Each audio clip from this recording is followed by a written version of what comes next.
and found it domo di what is a brave was sorry him. One fanya me a samantete one, a becca crowd poor be a known, no ye crab it on your job. I'm telling you honestly. Dana, Unauthorized who say Dana Asamoah, you want to feel Ogyaba CH0PMENT. Nete tinsen bi ana mama hiti sa na mama come anymore obi wa wate ana na ba mubu ba me dia meti ehunahuna me by extending my spirit no the whether I'm here the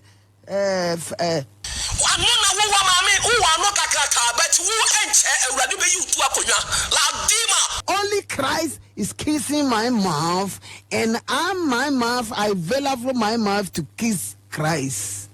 Then suddenly hips Nanso spiritual no betuya kakraka. Asante force waduane e na obi ni a enye wasem de ba obi a ebedi bi amohu se odi ama ho atọ. Evangelist Dina Asamoah also one day wogiane na so enye de obi ka ene wotie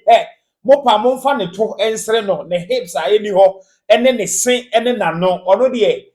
oma Ogyaba ho ento ne ento de china gise ofa kwantene ne no eso. Enye de Cecilia Marfo ene asomfo no bi ka ene ono otie ti dem besa moye no monye no obi aye Goliath e wona bra bom na ode nyame asem ebetwa no ebuzia enye wenko waka nsem bebre na nsem a waka no bewrem na mama o atie aha eye AJ gossips feel free so be share your video a wo hwe na obi a wa share so ama wonu ya bi nsa atumi akati evangelist Dina Asamoah ene Dr. Ogyaba Eba no mame emfa nkwa achire kakra na me biebie niema eso entew say Dr. Ogyaba ekesi no eba ya na ye mame evangelist Dina Asamoah eka say ono de enye ne nwanwa because kanena na Dr. Ogyaba actor me che say na oyi movie no wo share the movie bia ne character opotray ye no ene de ne asi no difference bia enim no enti media software Ogyaba ya ye nyamanwa mi brebi mi hwe ni video bi na ono no eye software video wo from na sa omo actors na film ayifo no omo hwe nipa no usu ne de wakoto ho minimo ba bi a okokọ dwan okokọ ye from a minini so okonkonsa pa okọ ye nso ese nipa ne nim se okonkonsa ho no de ne koto ye papai etimi ya sabre no na ne yire ene ayi Matilda Sale Ogyaba sa video from no ene yire ne Matilda Sale ene osu okoye program baby ene osa akọfa em se na na ma osu obi a video no mo from ni mo ene ode ne ye dan ode ne call hotel bi baby omokoye program no and one who ban kwadon se Matilda so oyobi a and manager ho se otimi misbehave ma hu se ono no won fa na sem se ya bona no kra so yenya wose da bi mempene enti sasu ni bina wodi ye fam no eno nene apie ti we mi hu anya me nwanwa character na opotray wo movie ni mu no eno a na aba reality no ti eho ene hye ase ema Ogyaba akra so betoma ne no se wo nware eti hwe wano asem ye de wo kan hweni ye ene ade Dina Asamoah wunya nware ye wo ba be ware wo ba be vo ayo se wugina ho hwe ye no wan hwe ase nyamsom yansom se de wo ye no ti bi o se wonye bone da no onto bo no fa mo dem ameji bu ban dia bo bie ni so ma omo anka so omo papa me ye better than them. That's right. I'm telling you. That's right. Omo anka so omo brothers me ye better than them. Yeah. So ntoma gu fi ebi wo bi afie enti anye wei na ba no na eba betim sunsum so eni nanu eni nansa eni ehu se eye Ogyaba ni photocopy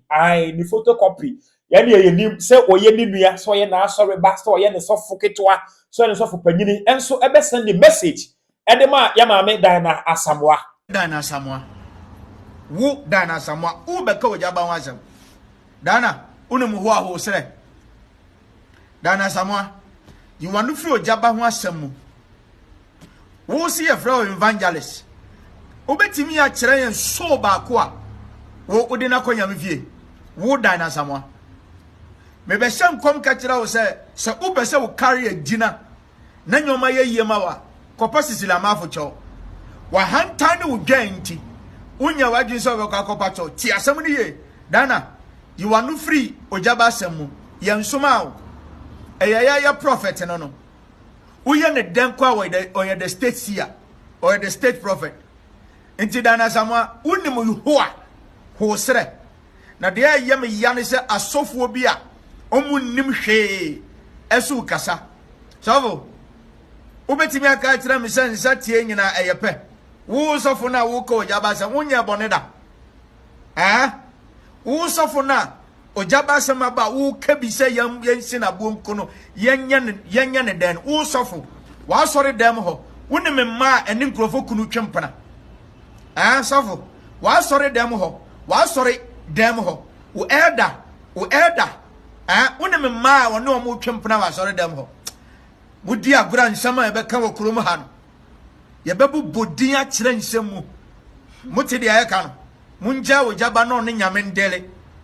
ba wo se ma ne nyina mbom nyine no twabere no onyame betwa ne de enti o twabere no ndu ya obi ntimi ntwa me nyame awoda na Asamoah ya ka wo beka bi woda na Asamoah unim ho akoware dana ware ni yun sampa wa ware sawso ya evangelist Ogyaba sama ba wo beka bi obi a di Ogyaba tema woda na Asamoah ba di Ogyaba tem dana obi wa no bioma me ne wo krom ha yenkɔ ha me ka no kura kyerɛ wo dana Asamoah obi wa no wo krom ha awo Ogyaba sam hu bioma me ne wo krom ha yenkɔ ha me ameka kyerɛ Ogyaba se onka na no ntu me no ye be deli wo krom ha yo kyerɛ bye bye. After message we no ena ya maami Cecilia Marfo so ede na no beto bantani mu ebe ye video a che se ono de ensem a wo kan nyina no e direct to evangelist Dana Asamoah se onhwe ne huye ye ni se wogina ho no wanhwe ne huye ena wanhwe ase na unua akwamane mu mo pesa mo ya ma ne ku ne hu anasa den o se mo kan sem de ede che no mo ya na mo che se mo pesa onye den kasa nipa no aka na gum kan huni se wonsa na woni show bi so no ne aka no ebe nche ne ye beto wonso no ebe buru sa nipa ne de no so me biri Nyankopon me gini di bebre wase bi no so ya mere yenhwim won firi gene mu yenhwim won firi gene mu yenhwim won firi gene mu eti gene mu asem ne ye oni mama obi ho ayi obi ehi ma Satan depression nipa na sa kwakoto wi ase kwase asam la dima duri illa masuri illa uzika taita. You don't know what you're doing. La time duria when wa pabone when wa pesa bone bana brabom when ya peje mu akọ ma dima duri illa uza mudom bili mombi anona wo wa mame wo wa no kakaka but wo enche awurade be yi tu akonwa la dima. I believe God eya me nyame da nyame di kire me o me nkada ne wa me city no nipa bi nyame to be ponte ne mame ne nyame aponte na mame o social media. I don't talk no maka cho bi sense I need pass me we say na Satan e proto no me nka njira wo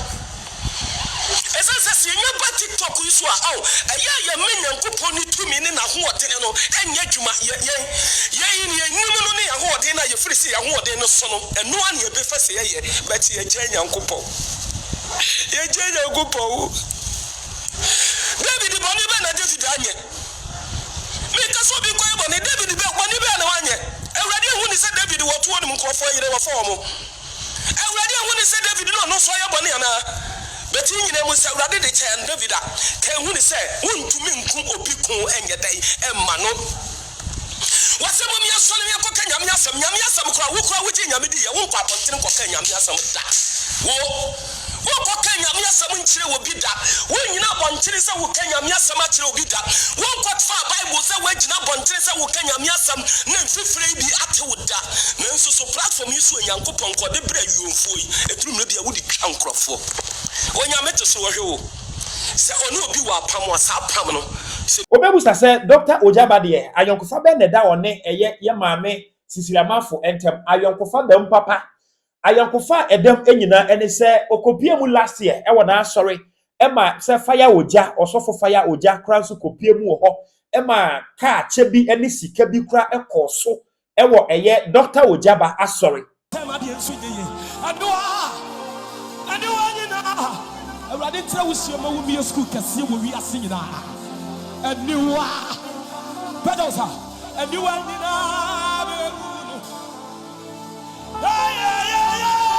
A new one. The poor best someone of someone Jesus. A new one. A book and a medicine or home. Medicine was a season. That's how we said it out. Baba, my young come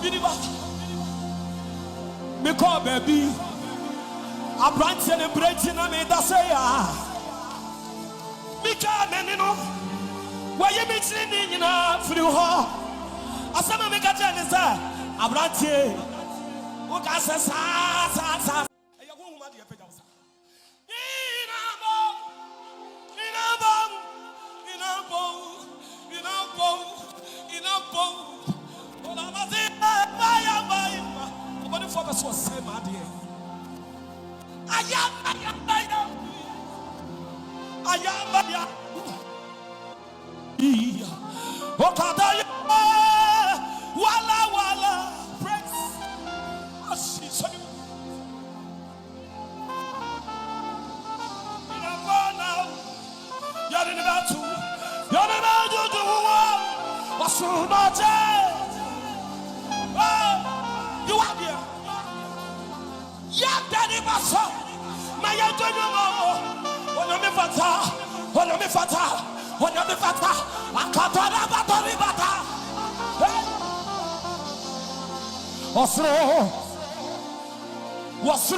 Anna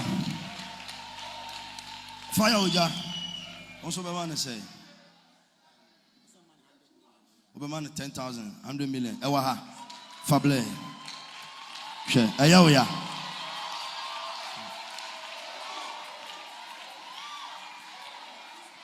Market.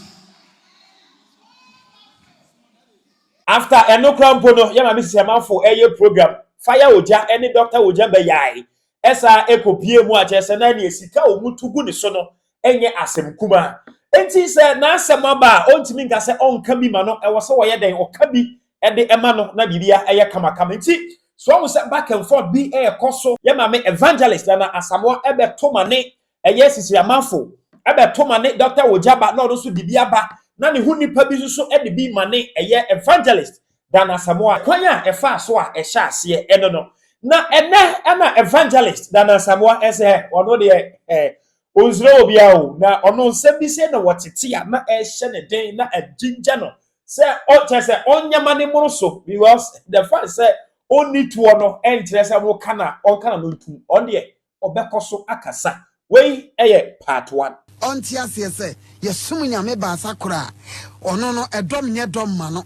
obrane a wosonwa enye dom ma no ena edom nye dom ma no according to 1 Samuel chapter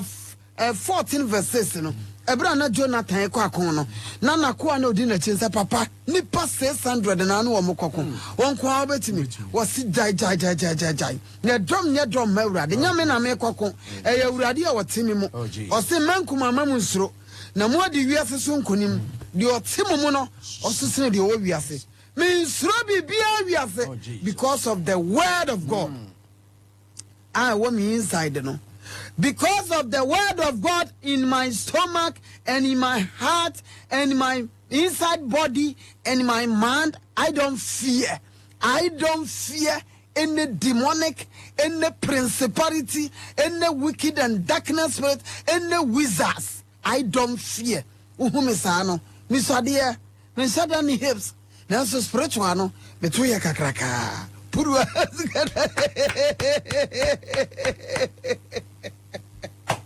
And found it dumb di what is a brave was sorry him. One fanya me as a man to tell one a becca crowd poor be a no, no, here crab on your job. I'm telling you honestly,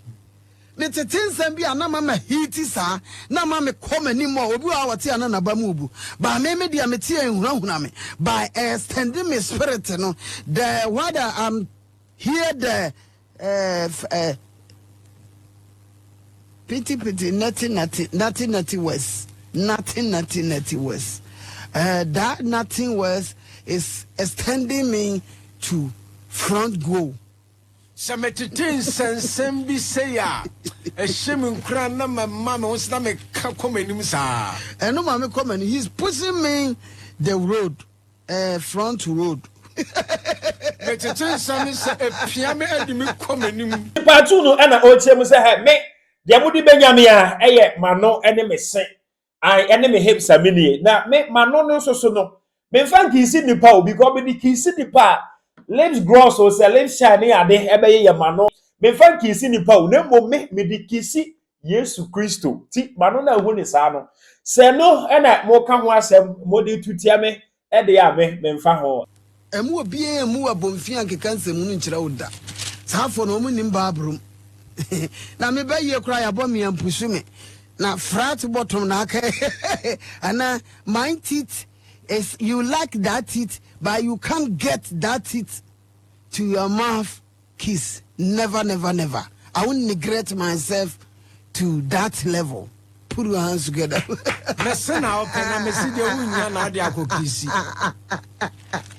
I'm available my teeth for Christ God. And my mouth to Christ God. No man can kiss me than Christ God.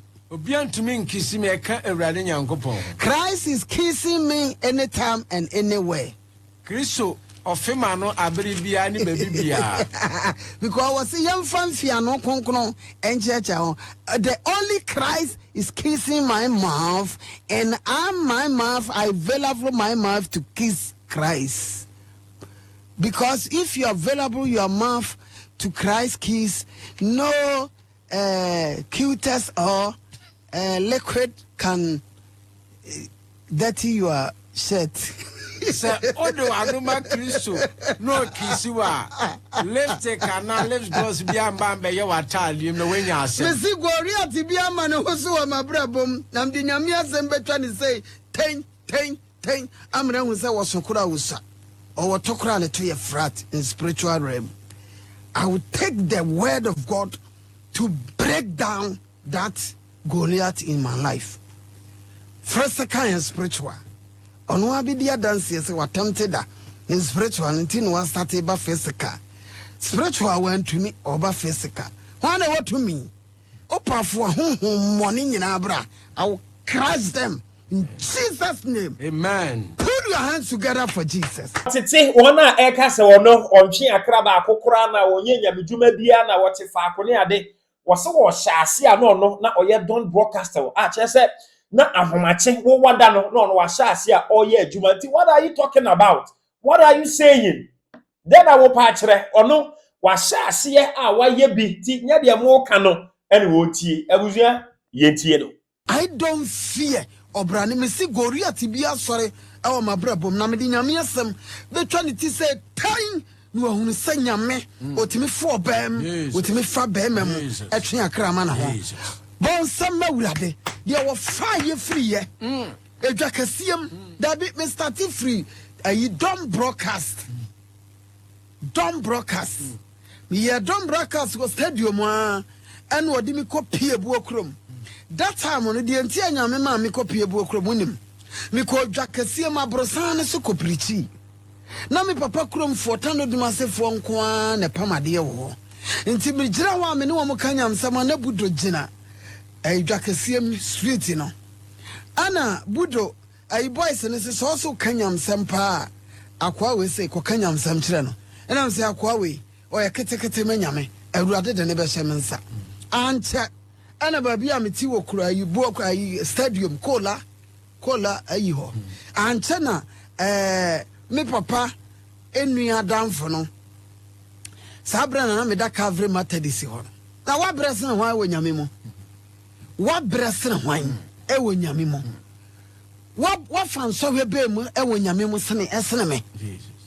ha nukredi ya ase atimi gina Propeht bo me bayi nukredi ya pempen wasini pen ya enti saa ne ma nyina ya tra bayi na ababa me a yedi ka bo me dada ana sedan ka nyame so se ade bia bonsam de bedi ebayi ma hwenso nyame provide wa provide in advance amen say ya Diana kwantu anaka anade en sika Haggai chapter 2 verse 8 no obi a o Kristoni a onim Bible en wo mabonsam hunhura no Haggai chapter 2 verse 8 no wo say nyankopon awurade say ho no wakasa din sin nsasin wo say me na sika ne dwetɛ ɛyɛ media kayanum kiedina yira wo se tɔno kura menton enti sami hunu kura ne kwade a no matter how ni obeka fa me ho onyame na afrɛ me wo ka kyerɛ me me ni the only evangelist afrɛ me wo ka kyerɛ me sɛ mabawudin na mafrɛ wo wonim saa nwom wei ebre baaye wo sɛ na me first album wo na mani agyina wo ene habon sam sɛ me mabɛka nwom tofo ho me ni hips ne mabɛka nwom tofo ho me kra me sene de wo bɛm wo mɛmia na ma ho ni saa na wama me semu gire no mabeka nwom tofo ho na me body no enyina ne nan so saa so awurade kra help slim pa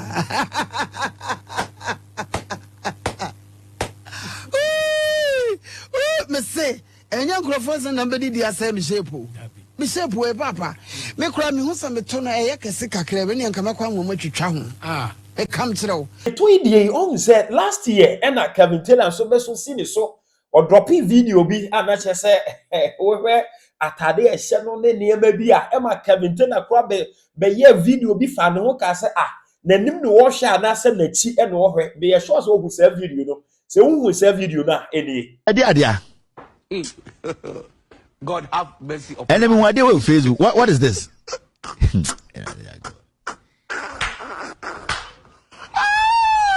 I was a dinosaur one day. Me share on Facebook now say is it me share I say yes a dinosaur one day. But me share video na you know. And I make say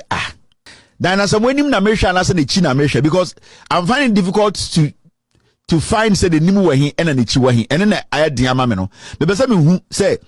dinosaur when the nim na me share na the chi na me hwe be enti me ka say this is something that I need to take my time and watch again. Enti wo se wo na kasetia no ono ya bone be ye paint wo se wo no enye de mo ka na ema no akwakoye je say akwawo wo mpane anase because ono kra no ne to no so who se ne to ye kese a obekọ ne doctor ho no ma ne doctor atwitwa ho because opesisi fia ni bi opesisi fia na no pe opesisi kese bia opesisi kese bia ti abuza wona ehuru no esre no ne ade edan na wo de besre no because nyame ehia no obibia mu nyame ehia no obibia mu enti no abuza na chese nsemo a evangelist Dana Asamoah ede ato edwa enne ede no back and forth we eka na we nso waka na we nso waka ti nipa na wo se waye Goliath na enche nyame be sore ne so no Bible say ebia aniwa nyina ebehu ti aniwa ni nyina ehu a ye de ba betena ha na yabo mu na yamu ahu se Goliath na authority evangelist Dana Asamoah no nyame apa ne ho ntoma feel free na kire wadwen e wo comment section e fa video hu na wi a e share ma wonu ya bi nsa entumi nka aha AJ gossips feel free so be kire wadwen e wo comment section afa video hu na wi a wa share so ama wonu ya bi nsa etumi aka edin no mienu A and J wo ka bomu a AJ wo boy ya na mama wo piaw